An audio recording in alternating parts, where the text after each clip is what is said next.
Okay. Alright guys, so now I want to talk to you about how I can trap my opponent's bottom leg in order to pass his guard. And this technique that I will show right now, it's an outstanding technique because I have great control over my opponent, and moreover I can decide which side I want to pass. So when I reach this position, I know that his chances to push me away or to lift me up are almost zero.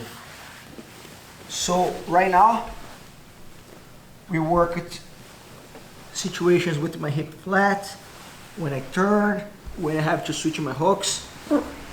But all these situations, his legs work together. Now we're gonna separate his legs apart. So when I get here, I want to get my right knee, stay here, my right knee inside, like this. Like this. Okay, but it's only my right knee inside. My hook, my foot is outside here.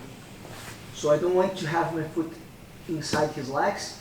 I want to have my foot trapping his bottom leg with my inside. And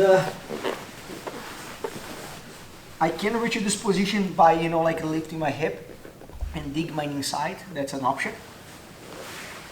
But a more certain option, keep your legs together, is to from here, to let go of his arm for a second and trap the bottom leg, the bottom knee.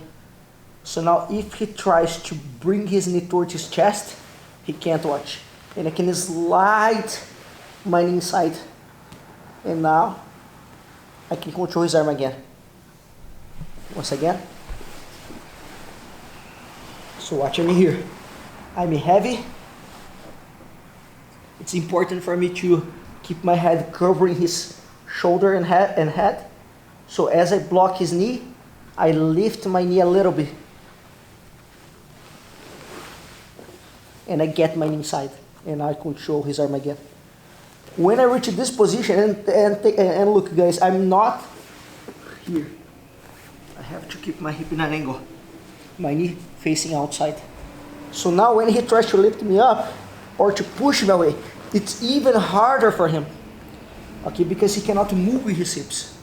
He cannot even stretch like his body. So that's an amazing control that I have. And when I do this, it's hard for him to keep his foot high. So he can try to keep his foot high, but eventually his foot's gonna fall off. Because that's a very uncomfortable position to him. And that's when I circle my foot.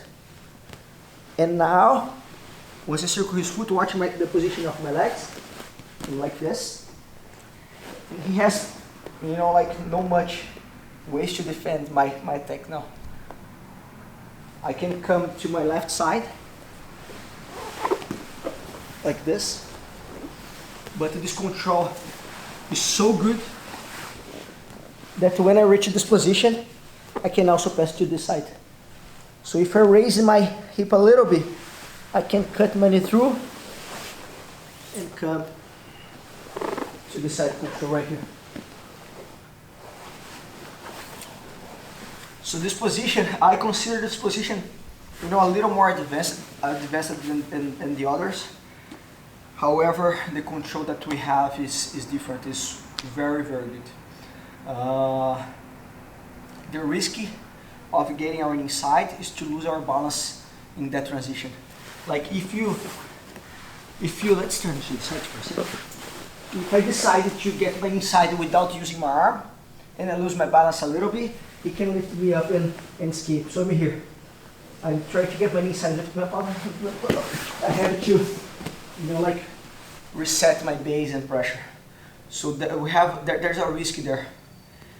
I think it's safer to trap the knee.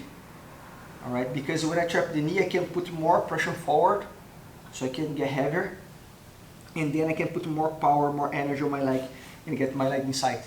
However, we have another risk, which is to let go of the arm.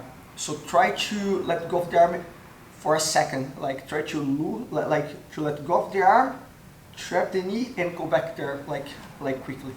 So from this angle, I will let go of the arm. You see that's hard for him to unbalance me. So I trap the knee, I push the leg, and I'm back to the arm.